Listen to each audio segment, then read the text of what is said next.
안녕하세요. 탐정방송 임병수 대표입니다.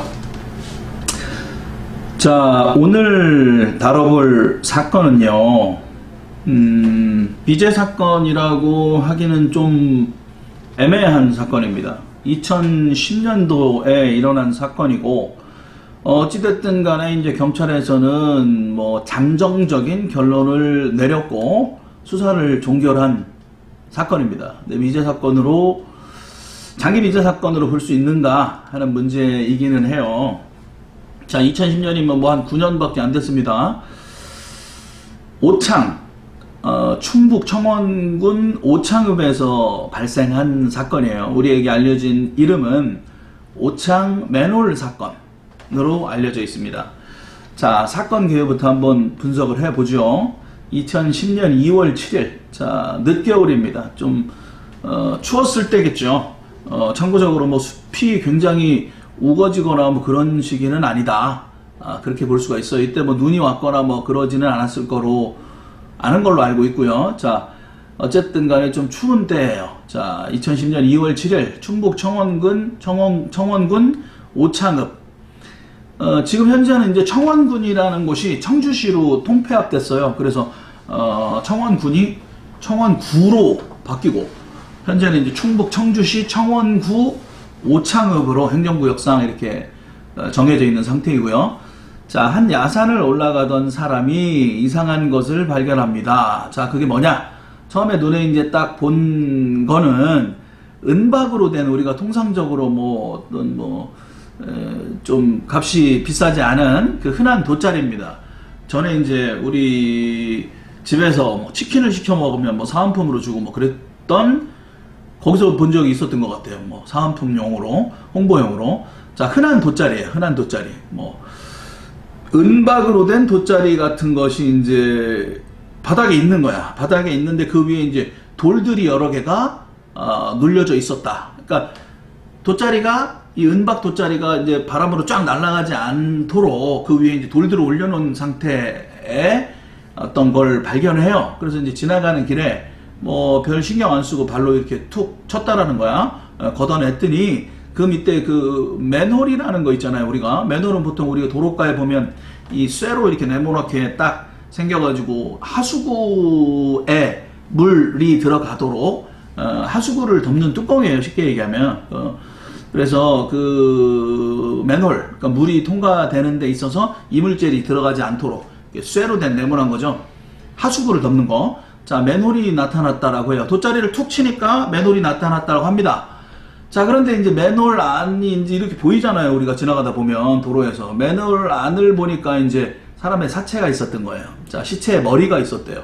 자, 나와 있는 상황은 어떤 상황이냐면, 우리가 이제 마치 교수형에 처해질 때 보면은 이렇게 목에 줄을 감잖아요. 줄을 감고 맨홀 뚜껑 위에 좀 연결이 돼가지고 마치 이제 교수형을 당한 것 같은 시체의 머리가 보였다라는 거예요. 자, 한국에서 일어난 사건 치고는 굉장히 드문 사건이다. 뭐 전문가들도 그런 이야기를 했다라고 해요. 이런 유사한 사건이 미국에 똑같은 방식의 어떤 사건이 있었는데, 그거는 이제 자살로 판명이 됐고, 더 이제 자세하게 좀 알아보면 뭐 자기색정증 뭐 이러는 그런 원인으로 인해서 자살을 한 사건이 있었다라고 해요. 자기색정증이라는 걸 약간 이제 변태적인 걸 즐기는 그런 례였다라고 해요. 근데 이제 이 사람은 뭐 보통 그런 자기색정증을 즐기다가 자살을 하는 사람들은 뭐 바지가 벗겨 있다든지 옷이 벗겨 있다든지 뭐 이런 경우인데, 이 사체는 이제 그렇게 보이지는 않았다. 근데 유형은 비슷하다. 맨홀에서 시체가 교수형에 처해진 것처럼 죽은 사례가 굉장히 하여튼 드문 경우다. 자, 맨홀 뚜껑 위에 줄을 감아서 그 줄로 목을 맨 거예요. 그 주근이가 이제 마치 교수형을 당한 것처럼 옥매달려 있는 상태예요. 자, 맨홀 뚜껑에 줄을 감아서 그렇게 좀 결박이 돼 있는 상태였다. 그리고 이제 시체는 등 뒤로 이렇게 이렇게 묶여 있었다라는 거예요. 손이 묶여 있고, 이 케이블 있잖아요. 공사 현장에서 좀 쓰는 케이블 타이로 결박이 돼 있었다. 뒤로 묶여져 있었다. 이런 얘기입니다. 자, 사건 상황은, 이제 사체가 나온 상황은 이렇고요. 이제 경찰이 조사를 해보니까 이 사람이 이제 청주에 사는 건축 사업을 하는 40대 초반의 최모 씨였던 것으로 밝혀집니다. 자, 이게 이제 중요한 거예요. 아까 청원군이 청원구로 청주에 이제 흡수됐다고 그랬죠. 붙어 있었다라는 거야. 붙어 있었다라는 건데, 이 사람이 사는 곳이 청주입니다. 자, 잘 들으세요. 청주예요. 청주인데, 프로파일링을 하는 데 있어서, 물론 이제 제가 뭐 전문가는 아니지만, 이 장소와 시간을 좁혀 나가고, 또 동시에 또 확대해 나가고, 자, 이런 것들이 굉장히 중요합니다. 이 추리의 기본이기도 하고요. 자, 이 사람이 시체가 발견된 거는 청원입니다. 청주시로 통합된 청원은 거의 청주의 인근입니다. 그거를 일단 기억을 해 놓으시길 바랍니다. 자, 이 사람은 청주에서 건축 사업을 하는 사람이고요. 2월 3일 아침에, 이제 이 사람이 시체가 발견된 걸 2월 7일이고, 2월 3일 아침에 이제 공사 대금을 받으러 안산시로 간다라고 아내한테 이야기를 했다라고 해요. 그리고 나서 행방불명이 된 상태였습니다. 그리고 이제 시체가 발견된 건 2월 7일인데 4일 후죠. 2월 7일 시체 발견 다음 날인 2월 8일에 오창읍 시내에서 이 최 씨의 차량이 길가에 주차된 채로 발견됩니다. 지금 상황은 이렇습니다. 자, 여기서 이제 키포인트는, 자, 건축업을 하는 사람이라는 거예요. 건축업을 하는 사람인데, 건축업의 특성상, 이 사람이 뭐 1년 동안 그 입출금 통장에 뭐 들어가고 나가고 한 돈이 굉장히 상당 액수가 왔다 갔다 한다고 그래요. 자, 예를 들어 뭐 100억짜리 공사를 하면 뭐 계약금을 또는 선수금을 뭐 보통 한 20% 받으니까 20억 정도의 돈을 받기도 하고 그러겠죠. 그러니까 이 사람은 아주 뭐 부유한 그런 건축업자라든지 뭐 굉장히 재벌의 생활을 하진 않았지만, 그리고 물론 이제 조금 힘든 상황도 많이 있었다라고는 해요, 아내 말로는. 하지만 어쨌든 이 굉장히 작은 사업을 하는 사람은 아니었다. 그리고 뭐 회사가 부도가 나고 뭐 빚에 쪼들리고 채권자에게 괴롭힘을 당하는 상황도 아니었어요. 근데 이제 일시적으로 자금이 회전이 되기도 하고 안 되기도 하고 그러지 않습니까? 그래서 대금을 지불할 게 좀 있었다라고는 해요. 인건비도 내야 되고. 그런데 이제 자기가 또 받을 공사 대금도 있었겠지요. 공사를 하고 못 받은 돈도. 그러니까 뭐 들어오고 나가고 이런 사업을 하는 중이었어요. 그리고 이날은 공사 대금을 받으러 이제 안산으로 간다라는 거야. 근데 이제 이 조사를 쭉 해보니까 이 직장 동료나 이 회사 관계자의 이야기를 들어보니까 안산에 어떤 특별한 이야기를 들은 건 없다, 거래처가. 이렇게 이야기를 해요. 이제 충북 청주에서 사업을 하면서 물론 이제 인근 지역에서 좀 많이 했겠죠, 충청도에서. 그럼 뭐 경기도나 타 지역으로 할 가능성도 물론 뭐 배제할 수는 없지만, 특이하게 안산으로 간다라는 게 조금 마음에 걸리긴 했어요, 제가 이걸 조사를 쭉 하면서. 근데 이제 아내분도 뭐 정확하게 기억은 못해요. 그냥 안산으로 간다, 안산으로 공사대금을 받으러 간다, 이렇게 본인은 얘기를 들었다. 근데 안산인가 뭐 이렇게 좀 하는 상태더라고요. 자, 지금 이런 상황이고요. 이게 이제 이 사건이 왜 포인트냐, 지금까지도 이제 자살이냐 타살이냐, 이게 이제 키포인트입니다. 물론 이제 저는 이거에 대한 결론을 이제 쭉 내려볼 거예요. 내려볼 거니까 여러분들 이제 끝까지 한번 잘 들어주시고. 자, 일단 경찰에서는 타살을 의심해서 수사를 이제 진행을 했어요. 진행을 하다가 2주인가 하여튼 뭐 어느 정도 일정 시간이 지난 후에 자살이다라고 판단을 했고, 그 당시에 이제 뭐 이 사건을 다루었던 이제 유명 프로파일러 분도 자살로 종결을 진 사건으로 알려져 있습니다.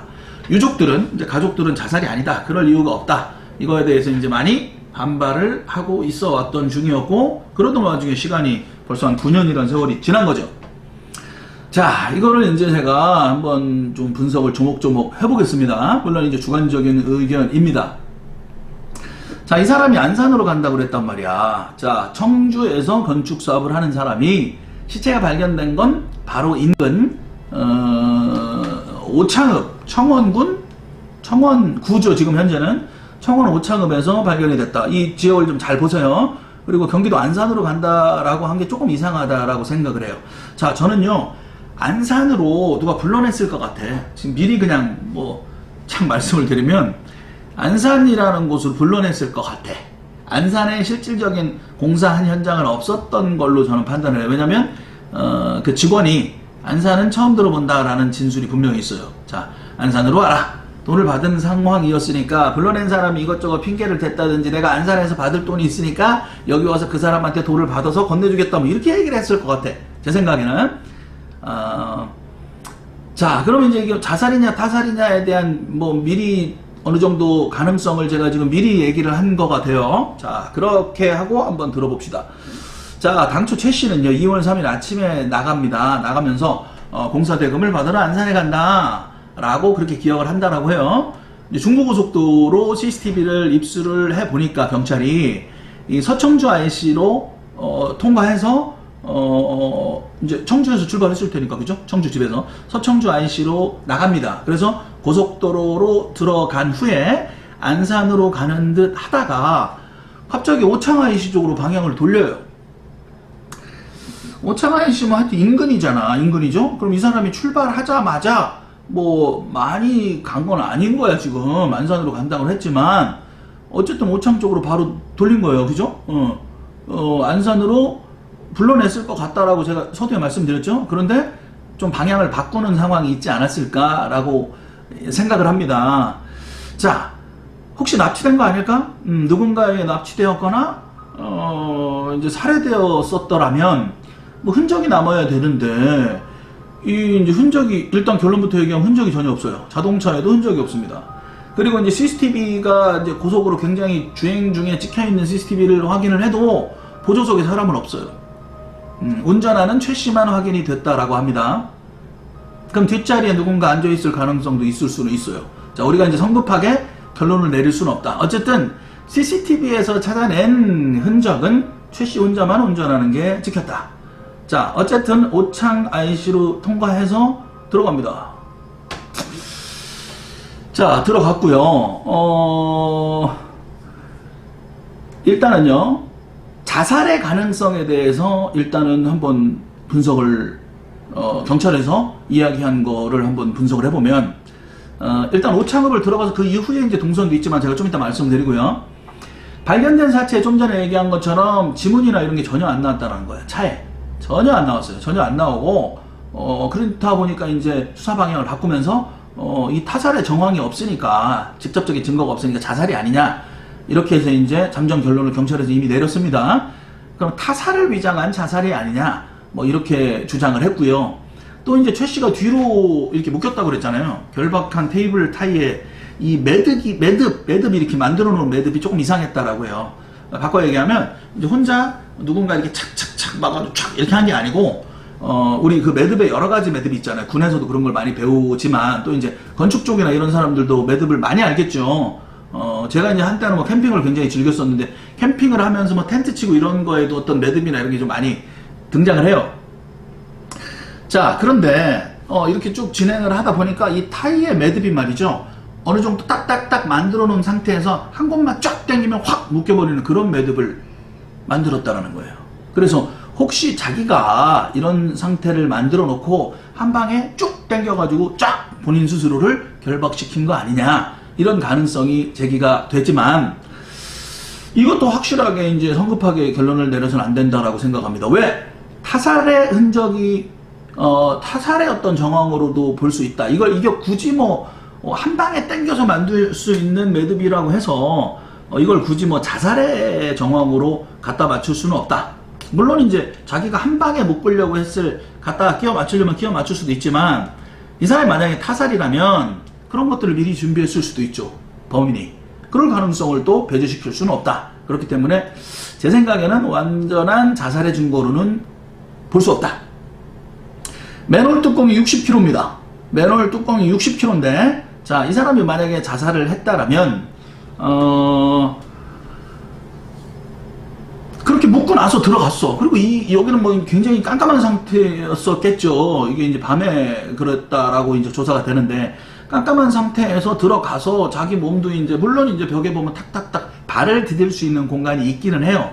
뭐 높이는 170 정도 됐다라고 하는데, 이분의 키가 굉장히 좀 왜소한 키로 알려져 있어요. 어쨌든 목을 뭐 해서 사망에 이르게 하기에는 충분한 높이이긴 해요. 근데 이제 다리를 탁탁탁 치고 올라갈 수 있는 발 디딤이 그 벽에 있기는 있어요. 그렇기 때문에 디디고 본인이 내려가서 목을 감아서 축 한 다음에 만들었다. 그 전에 물론 자기가 이제 맨홀 뚜껑을 본인 스스로 닫았다. 60kg짜리를. 그리고 그 위에 그러면은 맨홀 뚜껑 위에 돗자리가 있고 그 다음에 이제 돌이 있는 건 어떻게 설명할 거냐. 저 한번 자살로 만들어 가봅시다. 그러면은 일단 내가 대충 이제 여기서 묶고서 내려갔어. 물론 이제 내려가서 묶을 수도 있겠네, 그죠? 손에 들고 들어갔어. 들고 내려가서 이제 맨홀 뚜껑을 놓으면 이제 다시 열면 안 되니까 그 전에 뭐를 했어야 된다는 얘기가 됩니까? 손가락을 맨홀 사이에 손을 좀 집어넣어서 맨홀 위에다가 돗자리를 놓고 돗자리 위에다가 돌까지 올려놨다라는 가정이 되겠네요, 그죠? 그런 다음에 맨홀을 살짝 움직여가지고 갖다 딱 닫고 내려가서 본인이 쫙 당겨서 목을 걸어서 자살했다. 자, 가능은 해 보이지요. 가능은 해 보이지만 자살을 하는 사람의 심정에 대해서 한번 생각을 해봤어요. 치밀하게 평소에 나는 죽겠다, 자살하겠다, 이런 이야기를 내뱉은 사람이 아닙니다. 그리고 자살을 이렇게 치밀하고 복잡한 과정을 걸쳐서 자살을 할 사람이라면 무언가 대책을 해놓고 자살하지 않겠나라는 생각이 듭니다. 그리고 40대 초반이면 그렇게 무책임한 나이는 아닐 것이고, 이 사람이 서두에 말씀드린 것처럼 빚에 쫓긴다든지 어떤 채권자의 어떤 그런 뭐 협박이나 이런 걸 받은 상황도 아니었었고 굉장히 힘든 상황도 아니었어요. 그리고 결정적으로 초등학교 다니고 중학교 다니는 아이가 또 둘이나 있는 집 사람입니다. 가장이에요, 가장. 그렇더라면은요, 만약에 자살을 기획했다면 그 전에 어떤 이상 심틈이 있었지 않았을까, 징후들이 있었지 않았을까라고 생각을 하지만 그 아내나 친구나 지인이나 직장 동료들에게선 그러한 어떤 징후는 전혀 없었다. 그리고 그럴 이유가 없다라는 진술들이 나와요. 물론 이게 이제 그 사람들이 이 사망한 사람에 대해서 대부분은 뭐 좋은 얘기만 할 수도 있다라고 이제 주장하는 분도 계시지만, 사건이 이렇게까지 된 마당에 좋은 얘기만 할 리는 없다라고 저는 판단합니다. 그분들의 생각은 맞지 않다라고 저는 생각을 하고요. 자, 그럼 치밀한 자살이라는 가능성은 좀 떨어진다라고 보는 이유고요, 그게. 두 번째, 어떤 상황이 이 상황에서 벌어졌어. 그래서 내가 좀 어디 좀 갔다 올게. 그러다가 중간에 누군가와의 뭐 어떤 안 좋은 일이 생기고 뭐 다툼이 생겨서 뭐 순간적으로 아주 감정이 안 좋아진 상태, 아주 갑자기 흥분한 상태, 순간적으로 자살을 결심하게 된 상태가 생겨서 자살을 했다라고 두 번째 가정을 해봅시다. 그렇다면 보세요. 이렇게까지 복잡한 과정을 거치면서 자살을 했겠습니까? 라는 생각이 듭니다. 자살할 수 있는 방법은 세상에 우리가 생각하는 것보다 훨씬 많습니다. 그리고 보험을 보면 이 사람이 실제로 여러 보험을 들어놨다라고는 합니다. 들어놨다라고는 하지만 가장 액수가 큰 거는 이제 자동차 관련된 보험이었다고 해요. 그리고 이 사람의 동선을 조금 이따 말씀드리겠지만 거의 시속 한 120, 130으로 막 달려가지고 그렇게 달린 정황도 나와요. 그러면 오히려 이제 자동차를 통해서 어떤 자살을 시도할 가능성도 있는데 굳이 이런 복잡한 과정을 통해서 자살을 할 것인가? 그런 의구심이 듭니다. 그래서 이게 자살, 계획된 자살, 뭐 어떤 충동에 의한 자살, 어쨌든 경찰에서 이렇게 결론 지었던 이 자살, 그리고 이제 뭐 어떤 이런 자살에 관련된 이 정황 증거들로 나왔던 것들에 대한 좀 아닐 가능성에 대해서 이제 조목조목 제가 반문을 해봤습니다, 지금. 그리고 자살은 아닌 걸로 생각이 되고요. 타살을 가장한 자살이다. 타살을 가장한 자살이다. 저는요, 자살을 가장한 타살로 봅니다. 그럴 가능성이 훨씬 더 높다라고 봐요.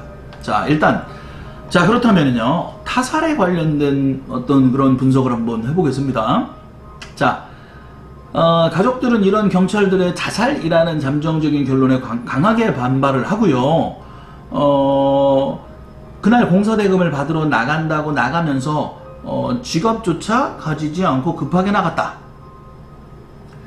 자, 이런 것도 이제 계획적인 어떤 자살이 아니라는 정황 증거로 저는 또 봐요. 그리고 결정적으로 말이죠. 나가서, 그런 연락을 했다라고 해요. 팩스가 올 게 있으니까 잘 받아놔. 이런 얘기를 했대요. 자,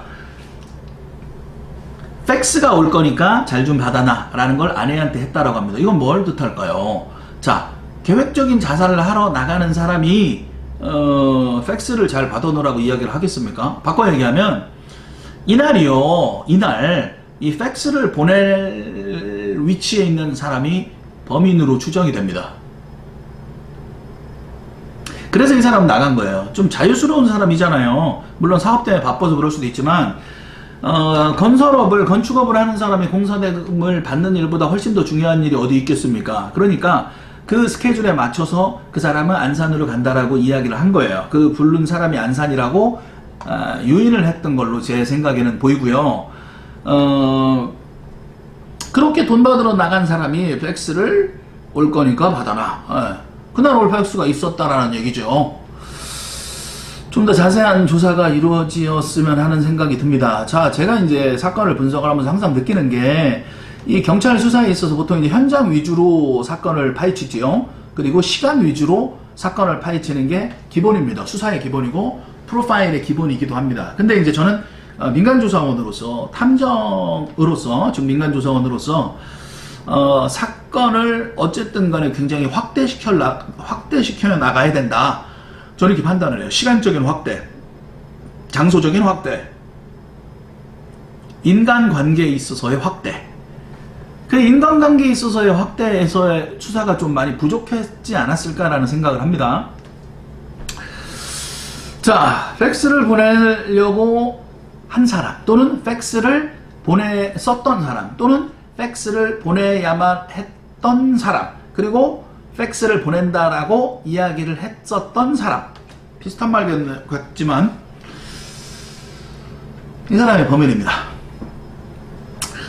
자, 이 사람이 이제 아침에 나갈 때 CCTV 영상에서 보면, 최씨가 나갈 때 보면 방한용 신발을 신고 나갑니다. 방한용 신발을 신고 나가는데, 이분이 이제 저녁 때 좀 늦은 시간에 마지막으로 CCTV에 잡힌 게 이제 편의점 영상에서 잡힌 게 마지막이에요. 그런데 편의점에 들어와서 담배를 사간 걸로 보인대요. 그런데 이 상태에서의 인상착의를 보면 신발이 바뀌었어요. 신발이 어떻게 바뀌었냐? 방한용 신발을 신고 나간 사람이 구두를 신고 있다라는 거예요. 구두를. 근데 그 구두는 보통 평소에 최 씨가 자동차 안에 가지고 다니던 구두이고, 이 구두는 보통 중요한 손님을 만난다든지 어떤 예의를 갖춰야 되는 경우에 구두를 신는다고 합니다. 밤늦은 시간에 구두를 신고 있습니다. 자, 그러면 저도 이 시간적인 구두를 신는 것에 대해서 제가 들으면서, 이 조사를 하면서 좀 깊이 파고 들어가 볼게요. 자, 이제 언론이나 어떤 이런 조사 결과나 언론에 나와 있는 이런 걸 보니까 구두를 신었다. 구두를 신었는데 이 구두는 뭐 중요한 사람들을 만날 때 신는 구두이다. 요 정도까지만 분석을 하고 끝나는데, 저는요, 이 구두를 신은 시점에 대해서 좀 알고 싶은 거야. 그리고 이 사람이요, 이 밤 늦은 시간에 담배를 편의점에서 사가지고 오지요. 그런데 그 앞에서 라이트가 좀 깜빡했다. 이런 이야기를 합니다. 자, 구두를 신은 거는 이 밤 늦은 시간에 CCTV에 찍혀 있는데 이때는 아닌 걸로 저는 판단이 돼요. 언제 신었냐면 제 생각에는 차를 타고 바로 바꿔 신지 않았을까? 바로 바꿔 신지 않았을까? 라고 생각을 해요. 안산으로 오라고 유인했을 거야. 어떤 것 때문에 유인했겠어요? 돈 때문에 유인했겠죠. 그런데 내가 가까운 내가 지금 현재 들고 있지 않는데 내가 안산에서 돈을 좀 받아서 줄게, 이런 식으로 설정이 됐었을 것 같아요. 그리고 이 범인은 안산이나 경기도 쪽 사람은 아닌 것 같아요. 그리고 충청도 사람일 것 같아요. 그러니까 가까운 거래처 사람일 거로 저는 판단이 들어요, 일단. 그래서 이 사람은 기분 좋은 마음에, 그리고 이 거래처 사람 말고 또 제3자를 만날 수도 있는 상황이기 때문에 구두를 일찌감치 갈아 신었을 것으로 저는 판단이 됩니다. 그런데 뭔가 중간에서 일이 좀 꼬였던 거야. 자꾸 꼬여서 좀 담배를 사러 가는 상황이었었는데, 그럼 왜 누군가 납치가 됐고 누군가의 어떤 통제하에 있다면은 이 사람이 이렇게 좀 뭐에 쫓기는 것처럼 보이진 않았대요. 그 CCTV 영상에서. 그러면 왜 그렇게 보였냐? 그리고 왜 혼자냐? 그리고 자살한 거 아니냐? 이렇게 판단할 수도 물론 있지만, 보이지 않는 통제 하에 있었을 가능성도 저는 있다라고 저는 판단을 해요. 보이지 않는 통제는 어떤 경우가 있었을까요? 누군가가 차 안에서 나를 같이 타고 협박을 하고 있는 상황이라면 편의점에 들어가서 도움을 요청했을 가능성도 있지만 그러지는 않았죠. 그렇다라는 건 이 시간에 구두를 신고 담배를 사고 이 시간에 말이죠. 이 시간에는 범행의 착수가 안 일어났을 수도 있어요. 범행의 착수가 훨씬 더 늦은 시간에 일어났을 가능성도 있습니다. 예를 들어 보겠습니다. 이 사람이 아침부터 일찍 나갔어요. 안산으로 가다가 자 이쪽 충청도 쪽으로 차를 돌려 그래서 오창 쪽으로 차를 돌렸거든. 근데 이 사람이 막 굉장히 빠른 속도로 가다가 이 시내에 들어서는 막 시속 한 30km 정도로 저속 주행도 했다라고 합니다. 그리고 주차되어 있는 거, 시내 안에, 타운 안에 주차되어 있는 것도 어떤 버스의 블랙박스 안에 찍혀서 확인이 돼요.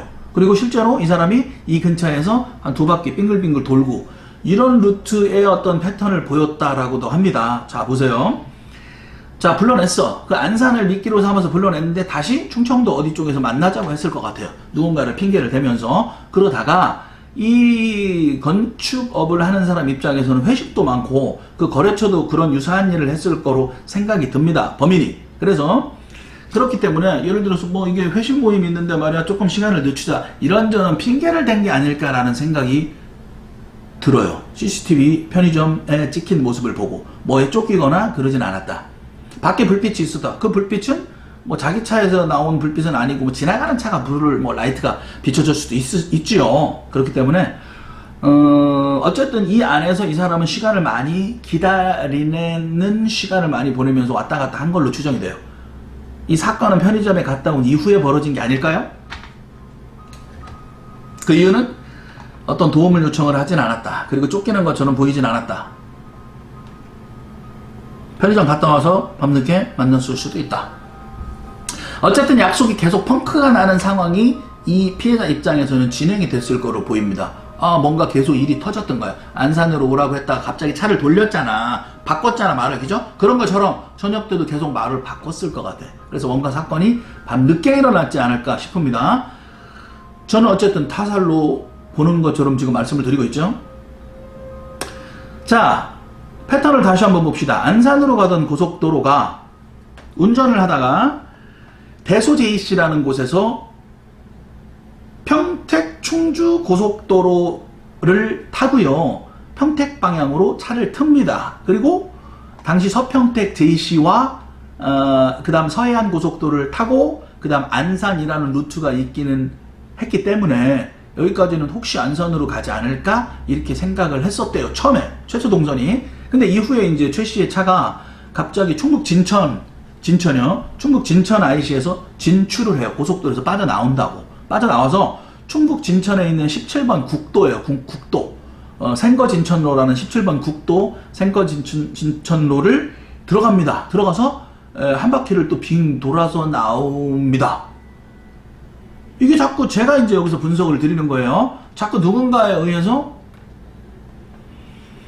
번복이 된 게 아닌가. 자꾸 일정이 변경됐다라고 봅니다. 마치 최 씨가 국도변에서 누군가를 만나기로 해서 누군가를 태운 뒤에 한 바퀴 돌아서 나온 것이라는 추측이 가능할 수도 있다. 국도변에서 누군가를 만나서 누군가를 태우고 한 바퀴 돌아서 나온 것이다. 이런 가능성도 있다. CCTV의 사각지대는 참 많겠죠. 9년 전이니까 지금도 훨씬 적겠죠. 지금도 CCTV가 많지만 이 CCTV가 뭐 100m에 하나씩 있는 건 아니잖아요. 대한민국에. 훨씬 더 CCTV가 안 찍히는 곳이 훨씬 많아요. 그 중간에서 무슨 일이 벌어질 수도 있는 거고. 자, 최 씨의 차량에 또 한 가지 안경이 발견되는데 안경이 좀 부러져 있어요. 부러져 있는데 이 안경이 좀 뿔테 안경이에요. 검은색 안경인데 이제 가족들의 말에 의하면 이건 최 씨 게 아니다. 최 씨의 안경이 아니다. 안경까지 가족들이 전부 다 꿰뚫고 있을 수는 없지요. 자, 이렇게 반문할 수 있어요. 자, 자살한 게 맞고 뭐 안경까지 아버지의 안경이나 뭐 남편의 안경을 그렇게까지 다 알고 있냐. 왜 모릅니까? 알고 있지요. 안경을 뭐 한 달에 한 번씩 막 바꿉니까? 아닙니다. 물론 이제 저는 이제 직업 특성상 안경을 한 6개를 쓰는데, 자, 보세요. 안경을 자주 맞추는 그런 소모품은 아니에요. 안경이라는 게. 안경이 실제로 집에서도 쓰고 다니고 하지 않습니까? 예. 내 남편의 안경이 이게 내 남편 안경인지 아닌지 왜 구분을 못합니까? 저는 할 수 있다고 생각을 하고요. 이거는 확실히, 범인의 안경 또는 범인의 일행의 안경으로 생각이 됩니다. 말씀드린 것처럼 이 굉장히 복잡한 공정을 통해서 자살이 결정이 되는 거는 굉장히 준비를 했다라는 건데 그런 증언은 없었다. 그럼 갑자기 격한 감정이 했냐? 격한 감정이 했다. 라고 볼 이유는 이렇게 이런저런 이렇게 삥끌삥끌 돌아가서 고생을 하고 공사대금을 꼭 받아야 되는데 못 받을 상황이 돼가지고 그냥 확 죽어버린다? 이것도 가능성이 저는 힘들다라고 생각합니다. 그리고 60kg의 맨홀 뚜껑을 열고 그 안에 들어가서 뭐 뒤로 묶고 결박하고 자살하고 이런 복잡한 과정, 똑같은 말씀인데 이런 과정을 겪으면서까지 할 필요가 있을까? 상식적인 상황에서 제가 판단하자는 거예요. 타살을 위장한 자살이 될 수도 있겠지만 자살을 위장한 타살이 아닐까. 자, 건설업자이기 때문에, 건축업자이기 때문에 자기 손을 묶은 끈이 본인이 준비를 해온 것이다. 그리고 건축업자이기 때문에 그 정도 끈은 내가 내 스스로 묶어서 자살할 만큼의 선수라면 충분하다. 이렇게 볼 수도 있지만 여러분, 가해자가 건설업자라는 생각은 안 해보셨습니까? 가해자가 선수일 수도 있어요. 이렇게 생각하자는 거죠. 자, 피해자 입장에서 생각하지 말고 가해자 입장에서 생각해보자는 거예요. 가해자는요, 건축 관련된 사람입니다. 제가 볼 땐 그래요. 그리고 한 2명 있었을 것이고 자살로 위장을 할 것이다. 자살로 위장을 할 것이다. 자살로 위장을 한 타살로 봅니다, 저는.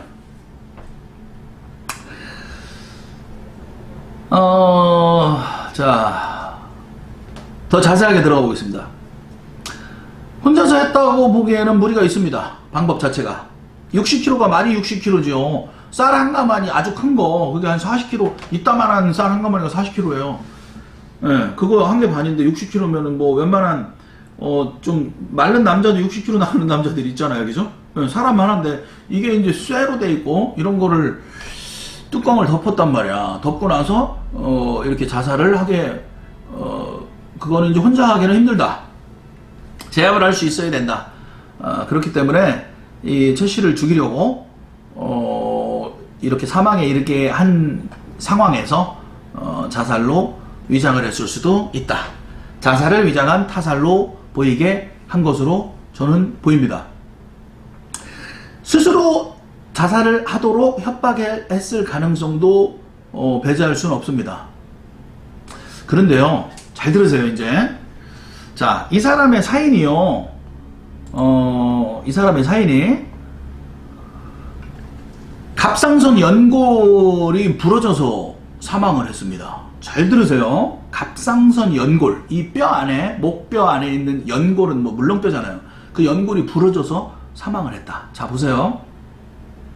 목을 딱 매니까 훅 내려가가지고 부러져가지고 목이 딱 질식하면서 사망했다. 이렇게 판단을 하지요, 당연히. 그런데요, 본인이 목을 졸라서 이렇게 딱 사망을 했다라면 숨을 안 쉬면 죽는 거 아닙니까? 자, 본인 스스로 딱딱딱딱 하고 내려갔으면은, 맨홀 뚜껑도 덮고, 경찰이 얘기한 대로 딱 했으면, 목만 딱 눌러서, 하면은 죽는 거 아니에요. 발 딱 놓고, 발에, 허공에 딱 뜬 상태에서 죽는 거 아니에요? 근데 뭐, 갑상선 연골이 꼭 부러질 필요까지 있을까? 목 매다가 죽은 사람이 갑상선 연골이 다 부러집니까? 저는요, 잘 들으세요. 목을 졸라서 그냥 죽였을 것 같아, 가해자들이. 가해자는 2명 될 것 같고요. 케이블을 쓰는 사람이고요. 외국인 노동자나 누구 한 명 뭐 고용했을 수도 있을 것 같아요, 제 생각엔. 자, 목 졸라서 죽이고요. 자살로 위장하기 위해 이 사람을 수직으로 내린 건 아닐까요?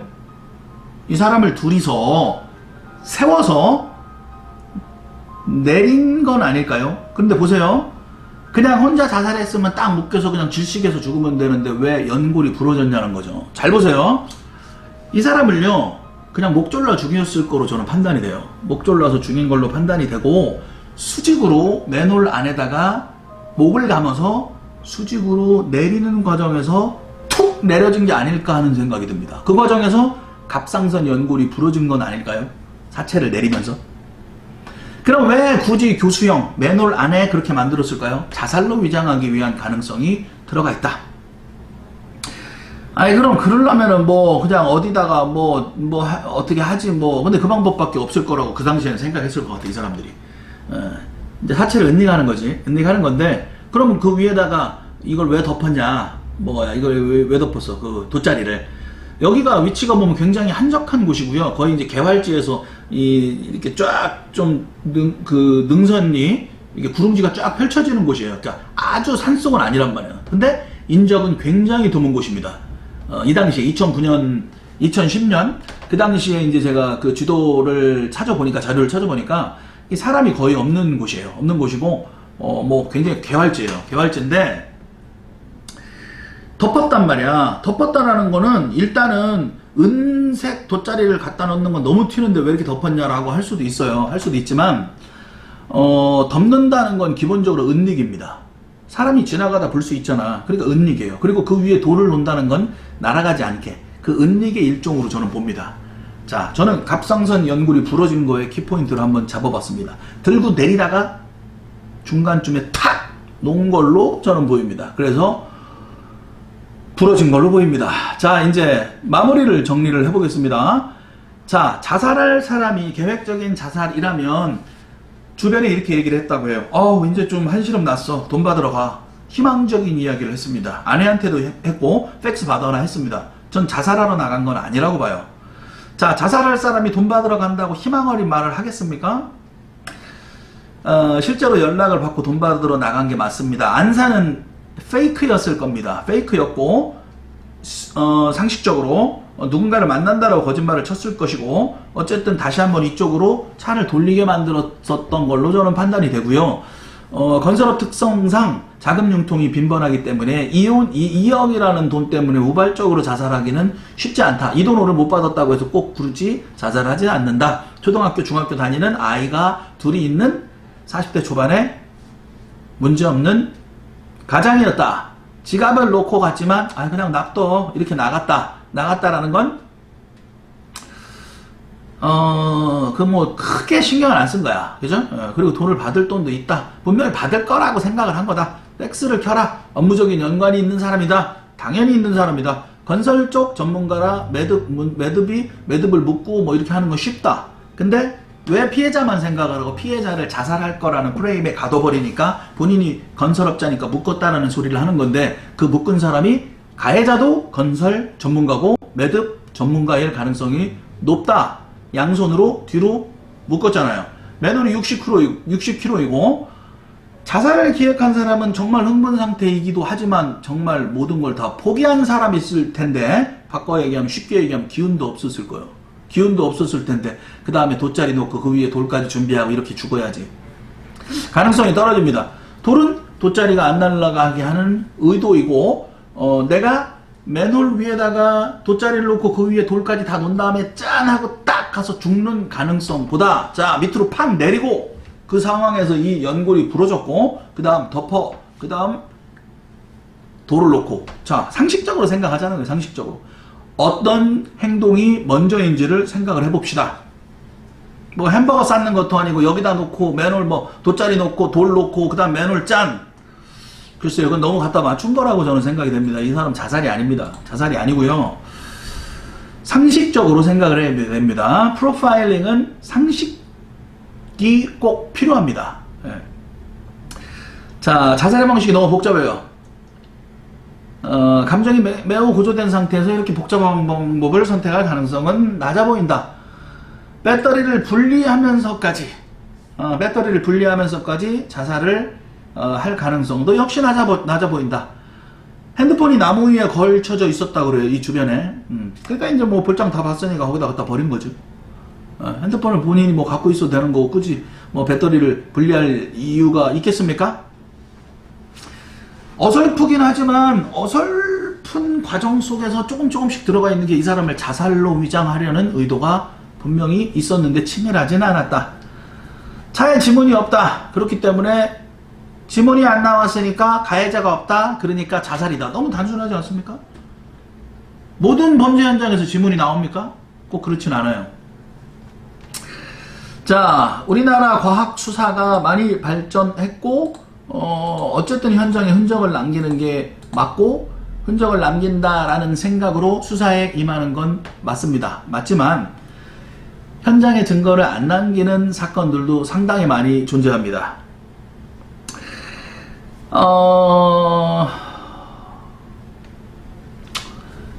그렇습니다. 제가 지금 쭉 말씀드린 그런 상태이고요. CCTV의 사각지대는 CCTV보다 훨씬 많다. CCTV가 설치되어 있는 찍을 수 있는 공간보단 CCTV가 못 찍는 사각지대가 훨씬 많다. 돗자리와 케이블 끈을 이 사람이 준비를 했다라는 얘기가 됩니다. 만약에 자살이라면.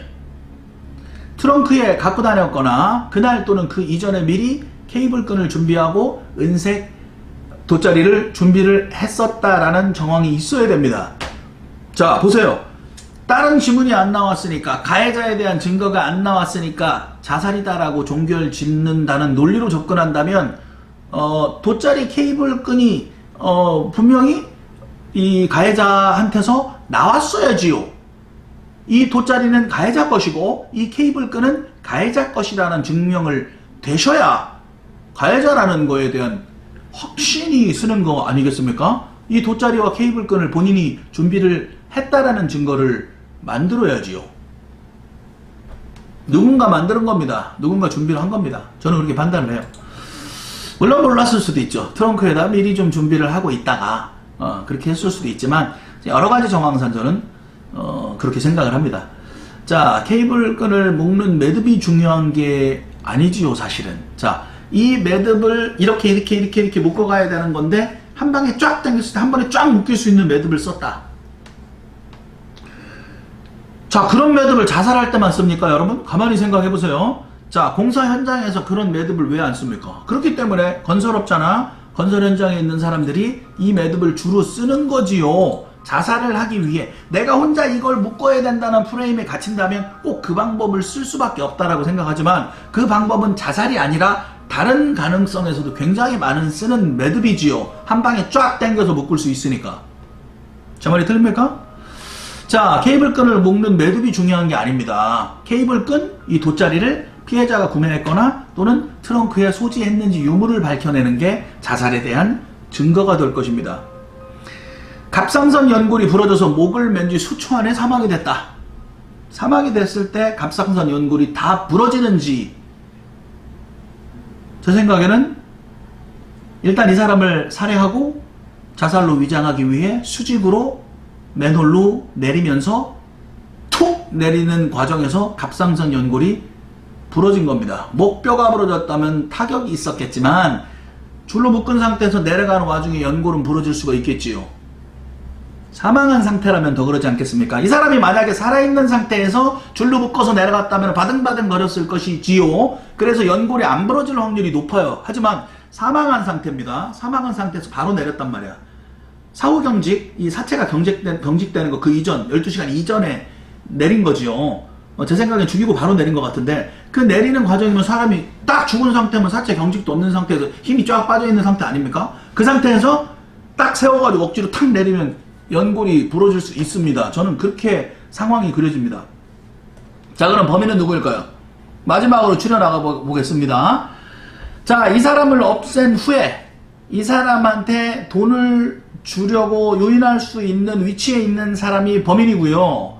이 사람이 없어진 후에 이 사람을 통해서 이 사람이 이 사람의 피해자 최 씨의 사망으로 인해서 경제적인 이득이 있거나 자기의 불이익이 올 것을 막아낼 수 있는 위치에 있는 거래처 또는 동종업계의 사람일 걸로 저는 판단이 됩니다. 건설업체는 특성이요. 제가 뭐 잘은 모르지만 입찰이라는 걸 좀 많이 해요. 자, 무슨 얘기인지 아시겠죠?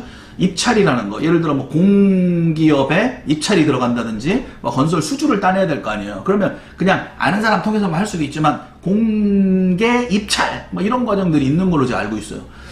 자, 뭐 그래서 가끔 이제 언론에 입찰 담합이나 이런 문제들이 가끔 나오고 있지는 않습니까? 그런 것들이 나오지요. 그죠? 그래서 이 사람이 없어짐으로 인해서 경제적인 이득 또는 어떤 개인적인 이득, 기업의 이득을 볼 수 있는 사람일 것이고, 또는 내가 받은 불이익을 만회할 수 있는, 내가 현재 받고 있는 불이익을 만회할 수 있는 위치에 있었던 사람일 것입니다.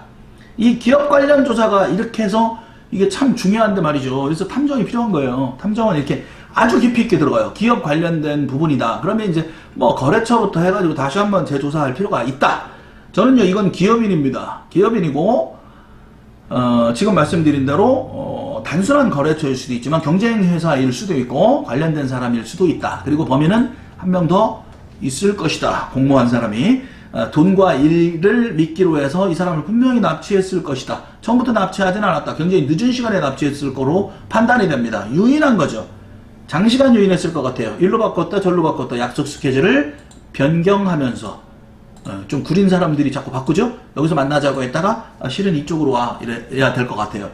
그리고 이제 경찰에서 좀 위험한 발언입니다. 자살로 뭐 이렇게 굉장히 빨리 종결한 부분에 대해서 아까 얘기한 것처럼 이 타살이라는 명확한 증거가 없기 때문에 자살로 종결했다라는 걸로 보이는데, 그럼 자살에 대한 명확한 증거가 있어야지요. 있어야 자살로 종결을 하셔야 되는 거죠. 그렇기 때문에 이 사건은요,